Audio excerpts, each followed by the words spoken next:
দক্ষিণ কলকাতা আইন কলেজের গভর্নিং বডির বৈঠকে স্কুল শিক্ষা দপ্তরের সুপারিশ মেনে নেওয়া হলো। মঙ্গলবার বৈঠক করে দক্ষিণ কলকাতা আইন কলেজের পরিচালন সমিতি। মনোজিৎ মিশ্রকে কলেজের অস্থায়ী কর্মীর পদ থেকে বরখাস্তের সুপারিশ মেনে নিল গভর্নিং বডি।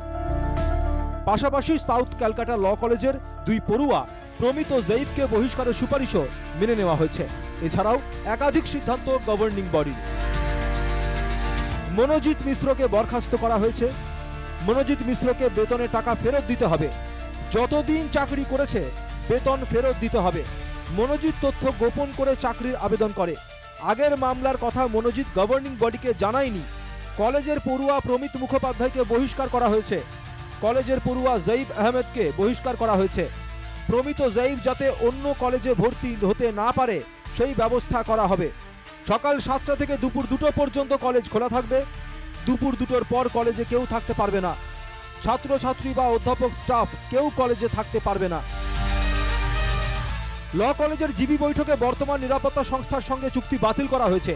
জানানো হয়েছে নতুন নিরাপত্তা সংস্থার সঙ্গে চুক্তি করা হবে। পাশাপাশি মহিলা নিরাপত্তা রক্ষী রাখার ব্যবস্থা করা হবে।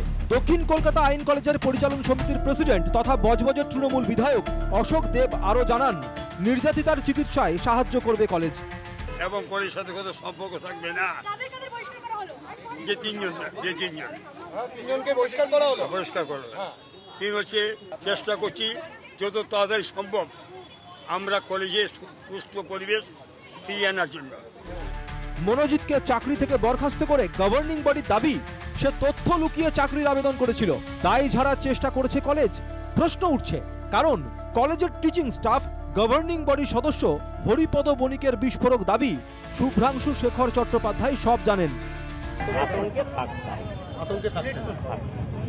থ্রেড কালচার ছিল এবং সেটা প্রত্যেকটা মানে কলেজের কর্নার টু কর্নার ছিল না। থ্রেড কালচার সে কথা তো বলতে পারবো না, ছিল।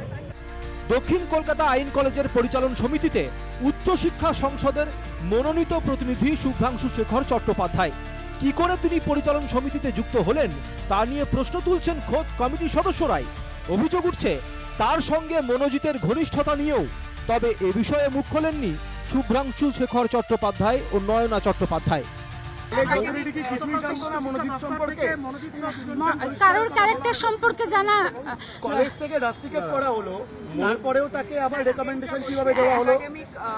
আমি ভাইস প্রিন্সিপাল মাত্র, গভর্নিং বডি আছে, গভর্নিং বডি থ্রুতে অ্যাপয়েন্টমেন্ট হয়েছে। জিবি মিটিং হয়ে গেলেও কলেজ কবে খুলবে অনিশ্চয়তা রয়েই গেল।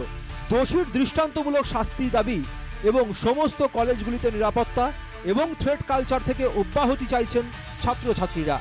কসবা আইন কলেজ থেকে গড়িয়াহাট পর্যন্ত মিছিল করেন তারা। এখন আমি এই কলেজের স্টুডেন্ট নই, সেখান থেকে আমি এখানে আমার ফার্স্ট সেমিস্টার সিট পড়েছিল। আমরা এক্সাম দিতে এসেছিলাম হাজরা থেকে, সেকেন্ড সেমিস্টার এক্সাম দিতে এসেছিলাম আমরা এখানে। সেই তখন আমরা এখানে ওকে মানে প্রফেসররা থাকা সত্ত্বেও কিন্তু গার্ড দিতে দেখি। ও এখানে মানে রুমের মধ্যে কিন্তু ঘুরতো, আমাদের রুমেও এসছে। আর একজন মানুষের জন্য বা এরকম টাইপের মেন্টালিটির মানুষের জন্য প্রত্যেকের লাইফ রিস্ক হচ্ছে। আমরা ল কলেজে ভর্তি হতে পারছি না, ভর্তি মানে আমরা তো যারা নতুন ভর্তি হবে তারা ভর্তি হতে ভয় পাচ্ছে, আমাদের ফোন করে জিজ্ঞেস করছে দিদি কি করে ভর্তি হবো। তো সেখান থেকে অবভিয়াসলি আমরা বিচার চাই।